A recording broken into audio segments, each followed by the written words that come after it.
সুপ্রিয় দর্শক, আসসালামু আলাইকুম। আমি এখন যেখানটা সাঁকো পাড়ি দিচ্ছি এখান থেকে এই আমি এখন আপনাদেরকে যেটা দেখাবো আসলে অসাধারণ দৃশ্য, এবং না দেখালে হয়তোবা আহ, বড় মিস করবেন আপনারাই। তো থাকেন আমার পাশে, আমি দেখাচ্ছি। এই যে সাঁকো পাড়িয়ে যাচ্ছি সামনে, অবশ্য খুব আকর্ষণীয়। এই এই যে দেখেন, যে আমি বড়ই বাগানে ঢুকলাম। তো এত সুন্দর, আহ, আমি আসলে আগে কখনো এভাবে দেখিনি।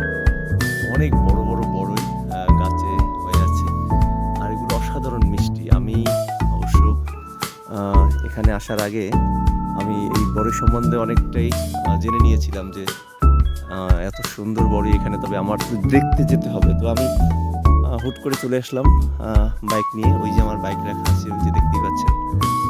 আমি শুধু এটা দেখার জন্য এবং আপনাদেরকে দেখানোর জন্য চলে আসছি। দেখেন মাটি ছুঁই ছুঁই, এই যে গাছে প্রচুর পরিমাণে বড়ই, এই যে দেখতেই পাচ্ছেন। আর সেই বড়ইগুলো সরাসরি দেখাতে পারলে আরো ভালো লাগতো, তবে আপনি দেখতেই পাচ্ছেন যে কত বড় বড় বড়ই গাছে।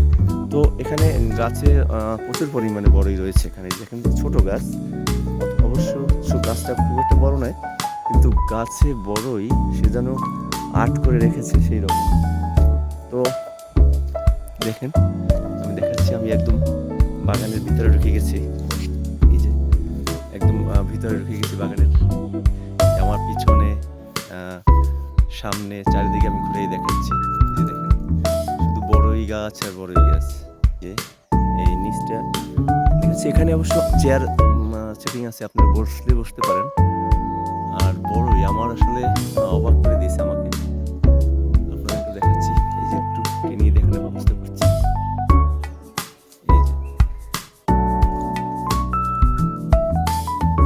এই যে দেখেন, আমরা ইচ্ছে করলে ছোট বাচ্চারাও এখানে এসে হাত দিয়ে পেরে তারপরে বড়ই খেতে পারে, এইরকম আর কি। তো আমি আপনাকে দেখাচ্ছি, আমি এখন একটি বড় থেকে বড়ই বেছে নেব। আমি নিজেই একটা বড়ই খাবো। তো চিন্তা করছি, এই যে